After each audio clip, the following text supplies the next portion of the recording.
when I finished F4 training, they sent all of us in my class to basic survival school up in Spokane, Washington. We did a week of classes on how to survive, and then we spent a week in the mountains living in the forest, trying to catch food and catch fish and learn how to eat off the land.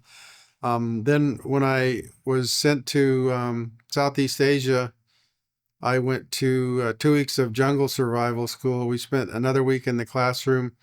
Then we spent a week in the jungle living off the land. And I also had 1 week of water survival training outside Homestead Air Base near Miami, where we learned how to parachute into the water, get into our rafts, and survive in the water. Near the end of F4 training at Luke, they asked all of us to fill out what we called the dream sheet, and that's where you indicated where you wanted to go. And I remember at that time there was 6 possibilities where we could be stationed.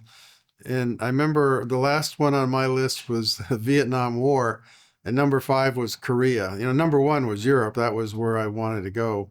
That would have been awesome. But unfortunately, everybody in my RTU class, all of them got sent to Southeast Asia to the war, except for me and 2 other guys.